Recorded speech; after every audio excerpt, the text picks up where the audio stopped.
चारों धामों में से एक बद्रीनाथ धाम के मंदिर का इतिहास काफी रोचक है।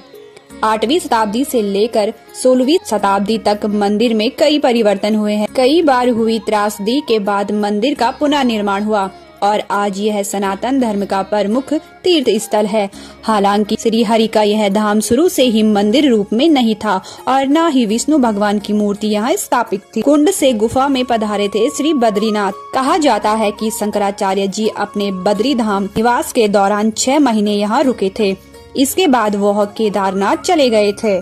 हालांकि उन्होंने ही अलकनंदा नदी से भगवान बद्रीनाथ की मूर्ति प्राप्त की थी, जिसे हिंदू और वैद्य संघर्ष के दौरान सुरक्षित रखने के लिए साधुओं ने नारद कुंड में डाल दिया था। इसके बाद तप्त कुंड नामक गर्म चश्मे के पास स्थित एक गुफा में मूर्ति को स्थापित कर दिया। हालांकि यह मूर्ति गुफा से विलुप्त हो गई और पुनः तप्त कुंड में ही पहुंच गई। यह 2 बार हुआ था। कथा मिलती है कि तीसरी बार रामानुजाचार्य ने मूर्ति की स्थापना करवाई थी।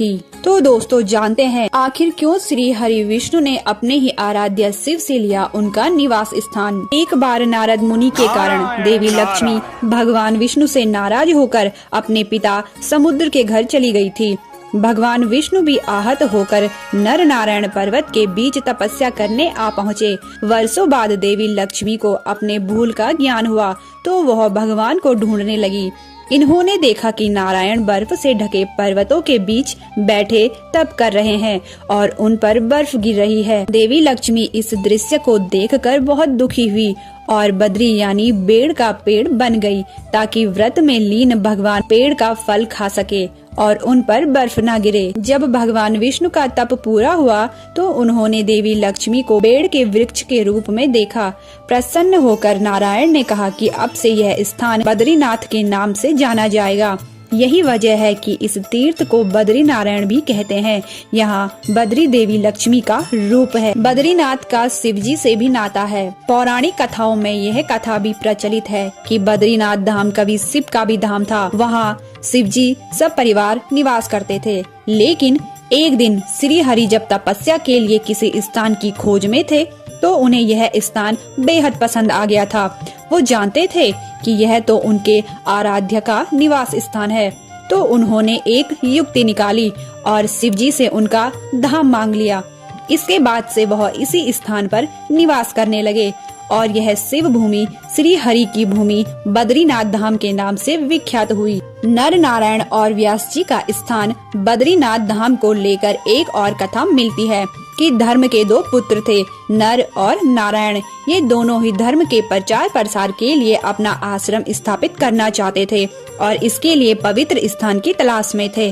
उन्हें इस स्थान की प्राप्ति हुई और उन्होंने इस जगह का नाम बद्री विशाल रख दिया। बद्रीनाथ धाम के पास ही महर्षि वेद व्यास जी की गुफा भी मिलती है।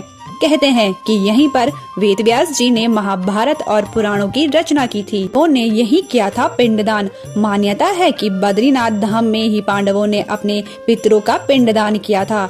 यही वजह है कि आज भी बद्रीनाथ के ब्रह्म कपाल क्षेत्र में लोग दूर दूर से अपने पितरों का पिंडदान करने आते हैं। कहा जाता है कि बद्रीनाथ के दर्शन ही नहीं बल्कि स्मरण मात्र से ही मनुष्य का कल्याण हो जाता है। कथा ये भी है कि यहीं पर भगवान शिव को ब्रह्म कपाल के पास ब्रह्म हत्या के पाप से मुक्ति मिली थी।